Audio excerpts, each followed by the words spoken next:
बेटा आज जो हमारा टॉपिक है वो है क्वांटाइजेशन ऑफ एनर्जी। और क्वांटाइज ऑफ एनर्जी में सबसे पहले काइनेटिक एनर्जी का फार्मूला 1/2 आपके पास half M V square, half M V का square, half M V square. लेकिन क्योंकि हमारे पास जब हम इलेक्ट्रॉन्स की बात कर रहे हैं तो ये क्वांटाइजेशन ऑफ एनर्जी आपके पास क्या आ जाएगी 1/2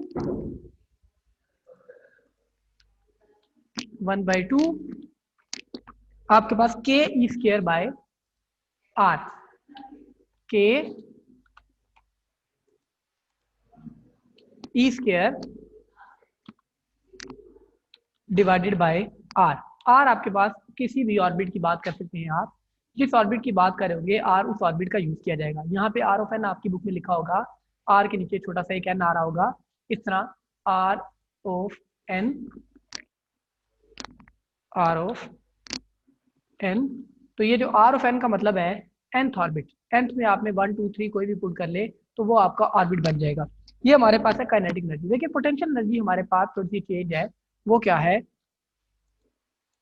वो हमारे पास आती है पोटेंशियल एनर्जी, वो बराबर होती है आपके पास नेगेटिव साइन के साथ। नेगेटिव का मतलब क्या है, नेगेटिव इसलिए है कि वो ऑपोजिट डायरेक्शन में होगी, तो माइनस टाइम्स के E square over R H, उसमें 1/2 नहीं आता। ये दोनों फार्मूले आपके चैप्टर नंबर 2 के या चैप्टर नंबर 1 और चैप्टर नंबर 2 से लिए गए। बेटा पेज नंबर जो हम पढ़ रहे हैं वो है आपके पास 348। अब जो टोटल एनर्जी है, टोटल एनर्जी इन दोनों का सम आ जाएगा मेरे पास, इन दोनों का सम आ जाएगा। तो capital E is equal to capital E equal to total energy K E square by 2 R N, K E square by 2 R N या half K E square minus K E square by R N.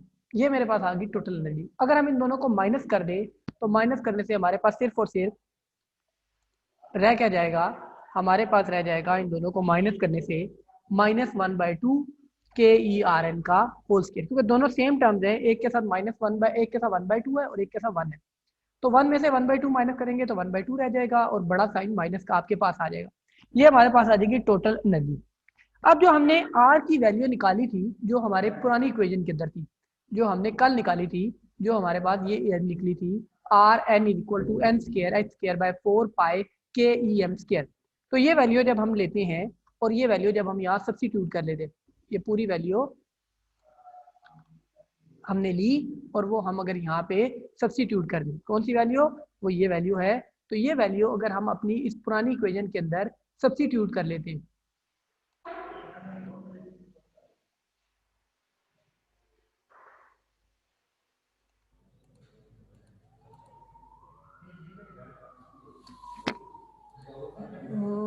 Web layout ठीक हो गया। तो ये हमारे पास अगर are N की value आ गई तो आर एन अगर ये इसके अंदर सब्स्टिट्यूट कर दें तो नीचे वाली चीज़ें ऊपर चली जाएंगी और ऊपर वाली चीज़ें हमारे पास नीचे आ जाएंगी, क्योंकि ये डिवाइड की फॉर्म में। तो हमारे पास जो ई का फार्मूला बनेगा, ई इक्वल टू, वो मेरे पास आ जाएगा, ऊपर जो वैल्यू आएंगी वो आ जाएगी 2, 4 और 2 आपस में कैंसिल आउट हो जाएंगे, ये माइनस के साथ आ रहा है, -2 टाइम्स पाई स्क्वायर, ये जो पाई स्क्वायर नीचे डिवाइड में ऊपर जाके मल्टीप्लाई,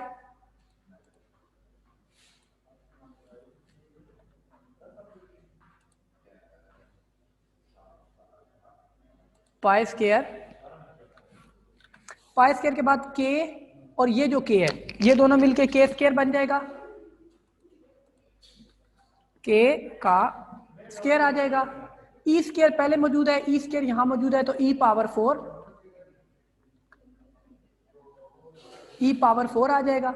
ये जो m डिवाइड हो रहा है ऊपर जाके मल्टीप्लाई हो जाएगा, तो साथ क्या आ जाएगा m डिवाइडेड बाय h का स्क्वायर, डिवाइडेड बाय h का स्क्वायर, जो h स्क्वायर ऊपर आया था वो नीचे आ गया। अच्छा अब एक और चीज n स्क्वायर भी तो आना था, वो n स्क्वायर कहाँ है, वो n स्क्वायर हम अलग करके लिखेंगे, multiply with 1 by N square, multiply 1 by N का स्क्वायर। अब ये एन स्क्वायर हमने क्यों ऐड, ये आ गया अलहदा क्यों लिखा, क्योंकि देखें 2 भी कांस्टेंट है, पाई भी कांस्टेंट है, के इज कांस्टेंट वैल्यू, ई की वैल्यू कांस्टेंट है, एम कांस्टेंट है, एच कांस्टेंट है।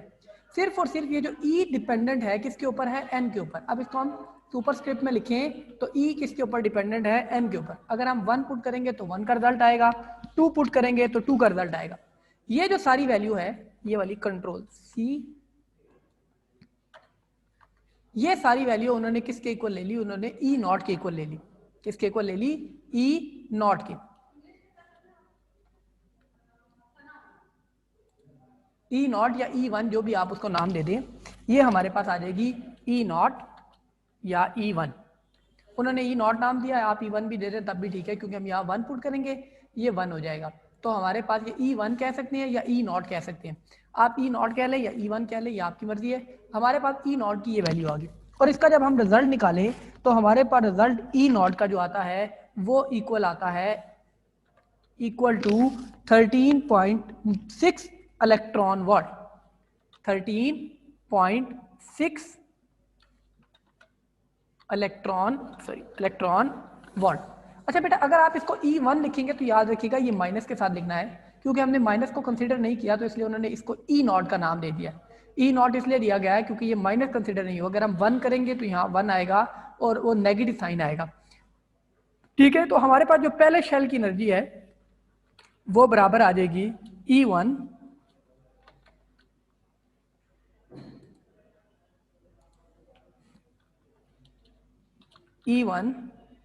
Equal to minus 13.6 electron volt. और इसके बाद बकाया जितने भी शेल्स हैं उनकी एनर्जी निकालने के लिए इजी फार्मूला बन जाएगा, और वो फार्मूला क्या बन जाएगा, वो फार्मूला बन जाएगा जी हमारे पास E N equal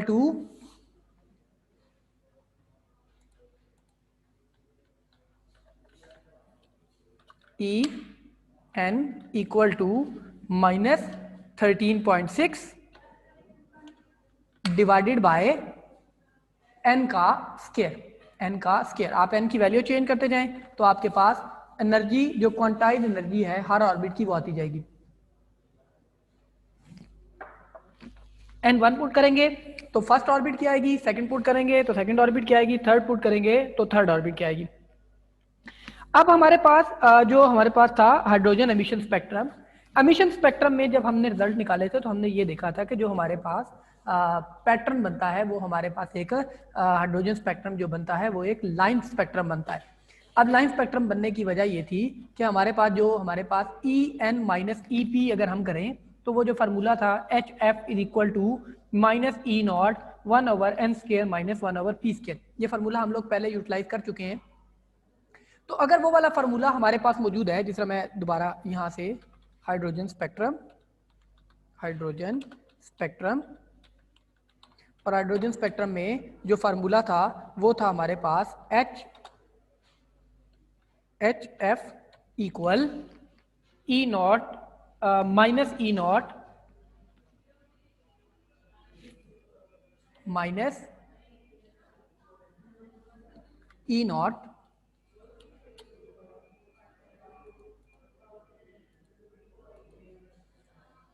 minus E not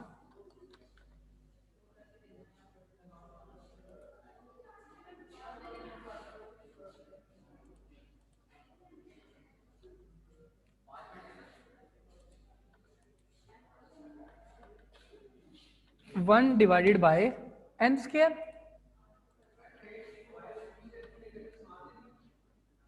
1 divided bye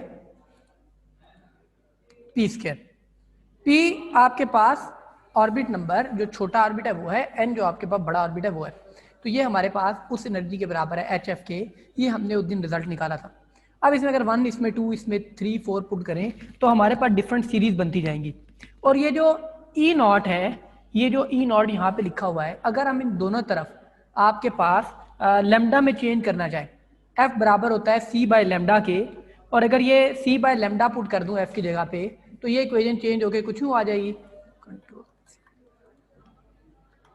इधर एफ की जगह पे, क्योंकि एफ बराबर होता है सी बाय लेमडा के, तो मैं अगर एफ की जगह पे लिख दूं C by lambda, C divided by lambda.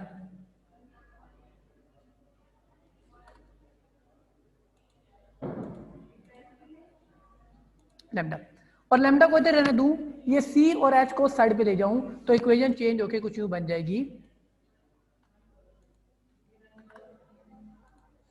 यहाँ पे 1 आ जाएगा, एच उस साइड पे चला जाएगा आपके पास, E not divided by H and C, E not divided by H C. और ये E not divided by H C जो है ये हमारे पास बराबर है किसके, ये बराबर है R K, is equal to R. R हमारे पास क्या कहलाता है, आर है Rydberg constant, R equal Rydberg R Y D H E R B E R G, Rydberg constant. और इस आर की जो वैल्यू होती है वो बराबर है 1.09 एक्सपोनेंशियल 7 पर मीटर, 7 पर